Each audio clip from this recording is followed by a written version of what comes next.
کیسا ہے؟ کچھ لوگ کہتے ہیں کہ مکروہ ہے، کچھ لوگ کہتے ہیں کہ کھا سکتے ہیں، تو کیا جواب ہے آپ فرما دیجئے۔ السلام علیکم رحمۃ اللہ وبرکاتہ۔ بھائی نے سوال کیا کہ بلی کا جوٹا کھانا کیسا ہے، کچھ لوگ اسے مکروہ لکھتے ہیں۔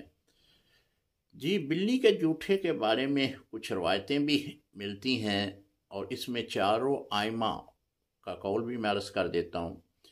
چاروں آئمہ میں سے امام اعظم ابو حنیفہ رحمۃ اللہ تعالی علیہ، آپ اسے مکروہ لکھتے ہیں، مکروہ تنزیہی لکھتے ہیں، اور دیگر تین آئمہ حضرات جن میں امام مالک رحمۃ اللہ تعالی علیہ، امام شافعی رحمۃ اللہ تعالی علیہ، امام احمد بن حنبل رحمۃ اللہ تعالی علیہ، یہ تینوں جو ہیں یہ پاک لکھتے ہیں، یعنی یہ جائز لکھتے ہیں کہ بلی کا جوٹا پینا پاک ہے اور اسے آپ شرعاً پی سکتے ہیں۔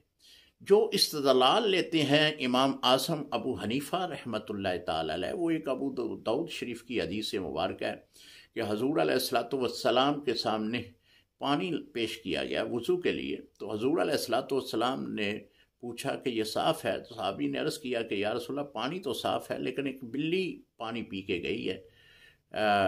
تو حضور علیہ السلام نے اس پانی کے ساتھ وضو فرمایا، لیکن جو پانی بچ گیا اسے آپ نے زمین پر بہا دیا۔ امام اعظم ابو حنیفہ رحمۃ اللہ تعالی علیہ آپ فرماتے ہیں کہ وہ پانی جو ہے وہ آپ نے استعمال کیا، لیکن جو پانی بچ گیا، بچنے کے بعد جو آپ نے زمین پہ بہایا نا، اس بنا پہ یہ مکروہ تنزیہی ہے۔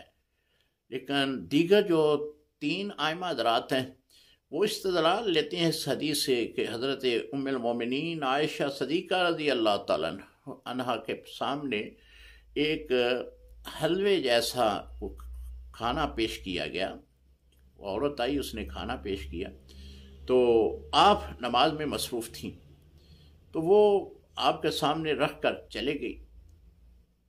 اتنے میں ایک بلی آئی، بلی نے آ کر وہ کھانا شروع کر دیا، بلی کھانا کھا کے وہ بھی چلے گئی۔ ام المومنین حضرت عائشہ صدیقہ رضی اللہ تعالیٰ عنہ جب آپ نماز سے فارغ ہوئی تو آپ نے وہیں سے شروع کیا جہاں سے بلی نے کھایا تھا، تو لہذا وہ اس حدیث سے استدلال لیتے ہیں کہ بلی کا جوٹا پاک ہے۔ واللہ عالم بالصواب۔